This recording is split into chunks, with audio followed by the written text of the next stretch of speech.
사도행전은 사도들의 믿음의 걸음입니다. 성령의 역사에 의해서 하나님께서 예수님을 통해서 주신 사도행전 1장 8절의 그 말씀을 계속 성취해가는 과정이 사도행전의 걸음입니다. 이제 사도행전이 끝을 향해 달려갑니다. 오늘은 사도행전 28장 23절부터 29절 말씀을 보도록 하겠습니다. 내일이면 마지막 절인 30절, 31절을 보게 될 것이고요. 그리고 다시 한 번 더 사도행전 1장 8절로 전체를 한번 정리해서 이렇게 사도행전을 끝내려고 합니다. 좀 긴 시간, 한 140번 정도의 긴 시간에 거쳐서 이 사도행전을 봐왔는데요. 이 사도행전을 통하여 우리가 걸어가는 모든 걸음들이 하나님의 언약을 성취하는 귀한 걸음임을 보게 되기를 주 예수 그리스도 이름으로 축원드립니다. 자, 28장 23절부터 29절인데요.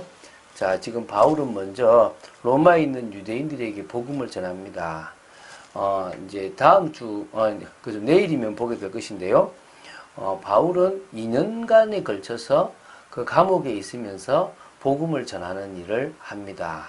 그런데 어느 지역을 가든지 바울은 먼저 옛날에 보면요, 유대인에게 먼저 복음을 전하고 그리고 유대인의 반대가 있으면 이방인에게 전합니다. 여기도 동일하게 유대인에게 복음을 전했던 그 바울이 이제 이방인들에게 복음을 전하게 되겠죠. 그런 부분들은 상세하게 나와 있지는 않습니다.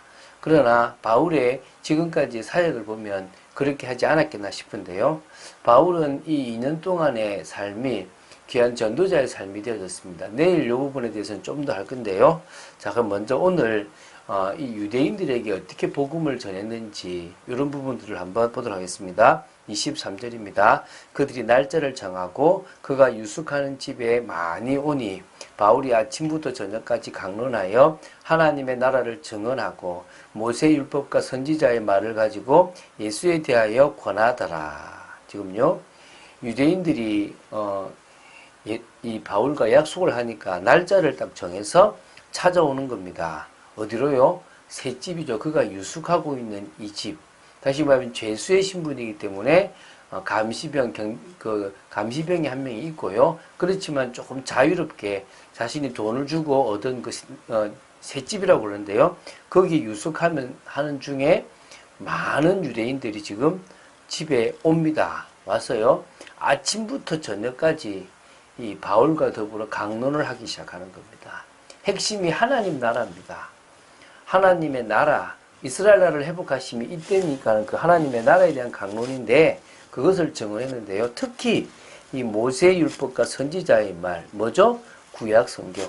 구약 성경을 통해서요, 메시아, 그 하나님 나라의 핵심인 메시아, 그 메시아가 누구란 말이죠? 예수님. 그래서 예수가 메시아, 예수가 그리스도라는 사실을 계속 증가하려고 했다는 겁니다. 하나님은 구약 곳곳에 메시아에 대한 예언을 해주셨습니다. 그 예언이 예수님으로 성취되어지고 있다는 것들을 계속 보여준 거죠. 자, 그 말을 믿는 사람도 있고 믿지 아니하는 사람도 있어 서로 맞지 아니하여 흩어질 때에 바울이 한 말로 이르되 성령이 선지자 이사야를 통하여 너희 조상들에게 말씀하신 것이 옳도다. 자, 바울이 정말 중심을 가지고 지금까지 바울이 여러 지역에서 전도하면서 내렸던 여러 답들을 가지고 이제 유대인에게 본격적으로 이야기를 했는데요. 그럼 당연히 그 말씀을 믿는 사람이 있겠죠. 하나님이 예정하시고 지금 이 시간표에 은혜를 주신 사람은 당연히 믿어졌겠죠. 그리고 어떤 사람이 믿겠습니까? 믿지 않는 사람들이 있습니다. 뭐 앞에는 선택이고 뒤에는 유기라고 할 수 있겠죠. 이런 사람들이 나오죠. 주로 믿지 않는 사람들이 많습니다. 그 믿지 않는 사람들은 서로 맞지 않을 만큼 상황이 막 뭔 소리 하는 거야 하면서 화가 나는. 그래서요, 회당에 있는 유대인들이 바울을 막 돌로 치고 싶고 막 죽이고 싶을 만큼 화가 났잖아요. 여기도 맞지 않아서 이제 흩어지면서요, 막 좀 막 일어나기도 하고 좀 좋지 않은 모습들이 나왔다고 볼 수 있겠죠. 이때 바울이 이제 구약의 이사야가 했던 이사야 6장 9절부터 10절에 했던 말씀이 지금 생각이 나고 그 조상들에게 하신 말씀이 옳다는 것을 이제 말하게 되는 겁니다. 일러스되 이 백성에게 가서 말하기를 너희가 듣기는 들어도 도무지 깨닫지 못하며 보기는 보아도 도무지 알지 못하는도다. 이건 이사야 6장 9절의 말씀을 인용합니다. 뭡니까? 하나님의 말씀을 들을 귀가 없으니까 듣기는 들은데도요, 깨닫지를 못하고 보기는 보는데요, 도무지 알지 못하는 영적인 은혜가 임하지 못하는 겁니다. 자, 이거 결국은 하나님을 경외하는 사람에게는 그 말씀이 받아들여지겠지만 마음이 강팍하고 완악한 자들은요, 그 말씀을 무시한다는 겁니다. 결국 이사야 선지자의 이 말씀은요, 자, 가장 먼저는 이 구약의 이스라엘 백성들이 바벨론의 포로가 됨으로써 1차적으로 성취가 되었고요.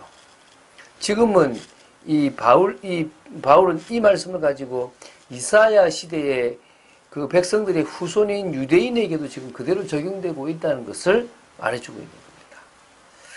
자, 27절입니다. 이 백성들의 마음이 우둔하여져서 그 귀로는 둔하게 듣고 그 눈은 감았으니 이는 눈으로 보고 귀로 듣고 마음으로 깨달아 돌아오면 내가 고쳐줄까 함이라 하였으니. 자, 결국은요, 이 유대인들의 마음이 우둔하여져서 사실은 귀로는 둔하게 들었고 눈은 감아버렸다는 것을 지금 설명합니다. 한마디로 그들의 거부로 인해서 하나님은 그들을 유기하셨다는 겁니다. 그러니까 그들을 버려버렸다는 거죠. 그래서 결국은 나중에 그들에게도 동일하게 이방인에게 은혜를 베푼 것처럼 그들에게도 은혜를 베풀어서 눈으로 보고 귀로 듣고 마음으로 깨달아 돌아오게 된다면 고쳐줄 것이라는 것을 지금 말하고 있습니다. 이게 지금 이사야 6장 10절이고 요한복음 12장 40절에도 똑같이 얘기하고 있는데요. 그 앞에서 이사야가 했던 거나 예수님이 하신 말씀과 조금 다르게 이 바울은 풀었지만 결국 로마서 11장에 유대인을 시기나게 해서 이방인의 일부를 구원하고 이방인의 충만한 수가 들어오면 다시 그것이 유대인을 위한 시기나게 해서 유대인을 구원하려는 바울의 계획이었고 하나님의 뜻이었다는 것을 설명하고 있습니다. 그래서 로마서 9장, 10장, 11장에는 그런 유대인과 이방인 이 관계에 대해서 아주 잘 설명하고 있습니다. 그 부분을 지금 사실은 뭡니까? 그 전에 로마서에서부터 깨달아 왔으니까 참 안타까운 거죠. 끝까지 바울은 자기 동족을 향한 마음이 있었거든요. 자기 이름이 생명책에서 끊어지고 없어지고 하나님과 끊어지는 한이 있더라도 바라는 것이 무엇이었냐면 자기 동족, 자기 민족 이스라엘이 구원받는 거였거든요.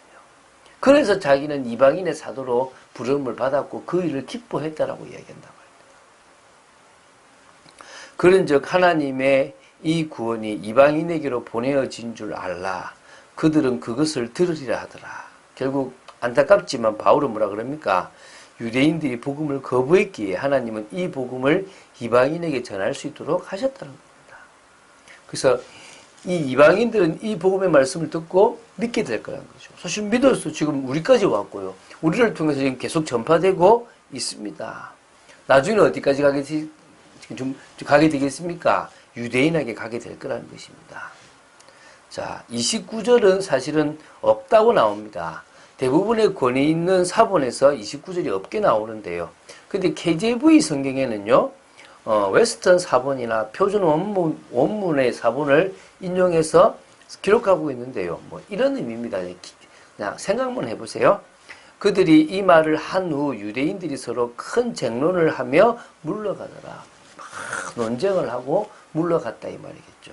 요거를 이제 부연 설명처럼 뒤에 넣었다라는 사람들이 많다고 보는데요. KJV 성경도 그것을 인용했다고 보시면 됩니다. 자, 복음의 말씀을 받는 사람이 진정으로 복입니다. 하나님은 로마에 있는 유대인에게도 이 바울의 그 긴 시간을 통해서 복음을 전하게 했는데도요. 거기에 받아들이는 선택된 자가 있고 그걸 받아들이지 않는 유기된 자가 있다는 것입니다. 그래서 하나님은 결국은 이 복 있는 사람, 복음의 말씀을 받는 사람들을 통하여 땅끝까지 복음을 전하게 해 나가신다는 것입니다. 결국 유일한 이름, 유일한 방법, 예수 그리스도 그분을 믿으면 구원받는다는 이 복음은요, 계속 전파되어질 것입니다. 주님 오시는 것까지 전파될 거기 때문에 우리는 이 유일성의 답을 가지고 확신을 가지고 사는 인생이 되어야 될 것이고요. 문제 있는 사람이나 세상 속에서요, 당연히 그리스도를 증거하는 삶을 살아야 될 줄 믿습니다. 더 나아가서 핍박과 환난 가운데서도 흔들림 없이 우리는요, 믿음으로 나아가는 삶, 하나님의 역사를 보는 삶, 그래서 하나님 앞에서 서는 삶을 살아야 될 줄로 믿습니다. 그래서 우리는요, 우리 속에 있는 불신앙을 치유해야 됩니다. 하나님이 아브라함을 창대케 하고 복의 근원 삼으신 것처럼 하나님이 우리를 이 시대의 전도자로 세우시고 사용하십니다. 속지 마시고 오늘도 그 응답 속에는 여러분 되시기를 주 예수 그리스도 이름으로 축원드립니다. 주는 그리스도시요 살아계신 하나님의 아들이심을 고백합니다. 사도행전의 걸음을 걸어가는 저희들의 인생이 되기를 간절히 소원합니다.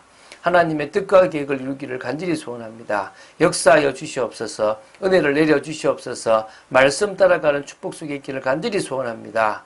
아버지 하나님, 진정으로 믿음 속에 있게 하시면 감사하고 또 믿을 사람들을 만나게 해 주셔서 저희들을 통하여 복음이 저희들이 있는 현장에 전거되는 축복을 허락하여 주시옵소서. 주 예수 그리스도 이름으로 기도드립니다. 아멘.